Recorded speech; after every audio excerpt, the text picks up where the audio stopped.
भाई हरियाणा में चुनाव की उल्टी गिनती शुरू हो गई है।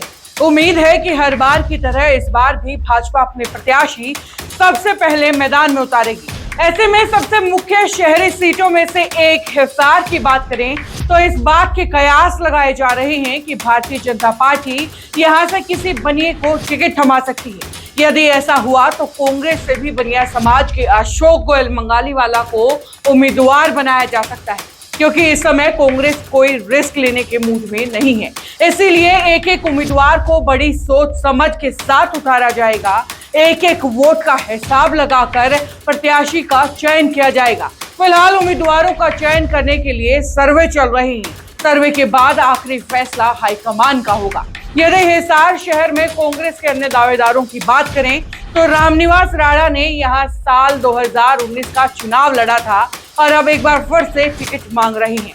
वहीं भाजपा की ओर से फिलहाल सावित्री जिंदल, डॉक्टर कमल गुप्ता दो प्रमुख दावेदार हैं, किंतु शहर की जनता इन दोनों से ही नाराज दिख रही है, क्योंकि दोनों ही नेता जमीनी स्तर पर एक्टिव नहीं है। ये नेता वोट लेने के बाद जनता की नहीं सुनते।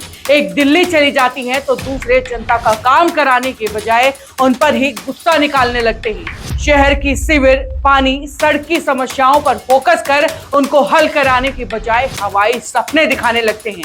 कल्पनाओं के घोड़े दौड़ाते दौड़ाते पाकिस्तान और अफगानिस्तान को भारत में मिलाने की बात करने लगते हैं। कभी हिसार के नाम से भी इनको दिक्कत होने लगती है तो कभी हिसार का नाम बदलकर अग्रोदक करने जैसी फिजूल बातों में समय खराब करते हैं, जिससे हिसार की जनता पूरी तरह से तंग आ चुकी है और बदलाव चाहती है। बहरहाल भाजपा ने प्रदेश में नायब सिंह सैनी को सीएम की गद्दी पर बिठा दिया है। इसीलिए सैनी वोटर्स का झुकाव, उनका रुझान भाजपा की ओर हो सकता है और रामनिवास राणा को टिकट के लिए अधिक पसीना बहाना पड़ सकता है। ऐसे में कांग्रेस ने बनिया समाज का ही प्रत्याशी उतारने का फैसला लिया तो अशोक गोयल मंगालीवाला की नैया पार लग सकती है। वैसे भी हिसार विधानसभा में बनिया तथा पंजाबी समाज ही चुनाव की हार जीत का फैसला करता है। यही वजह है कि भाजपा के साथ साथ कांग्रेस भी ऐसे उम्मीदवार को उतारना चाहेगी जो पिछले 5-10 साल से जनता के बीच हो, उनके सुख दुख में काम आता हो, जिसने जमीनी स्तर पर कुछ काम किया हो। ऐसे में कांग्रेस के लिए अशोक गोयल मंगालीवाला सबसे अच्छे विकल्प हो सकते हैं। कांग्रेस उन पर दांव भी खेल सकती है। बता दें कि अशोक गोयल मंगालीवाला सेक्टर 16-17 में दादी रानी सती मंदिर के परिसर में रेशमा देवी गोयल के नाम से आंखों का अस्पताल चलाते हैं, जिसमें रोजाना सैकड़ों हजारों मरीज मुफ्त इलाज करवाने आते हैं। इस अस्पताल का खर्च अशोक गोयल की अस्पाउम फाउंडेशन उठाती है।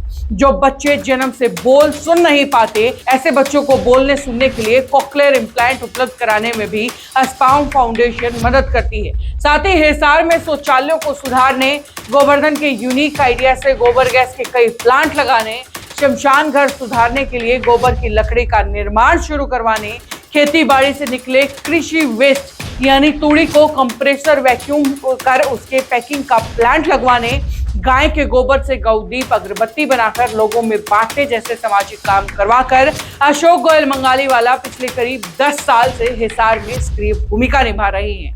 ऐसे में कांग्रेस इन पर भी दांव खेल सकती है। वैसे इस बारे में आपकी राय क्या है, हमें कमेंट बॉक्स में लिख करके बताइए और ज्यादा से ज्यादा इस तरीके की खबरों के लिए जुड़े रहिए सरेबिक न्यूज के साथ। नमस्कार।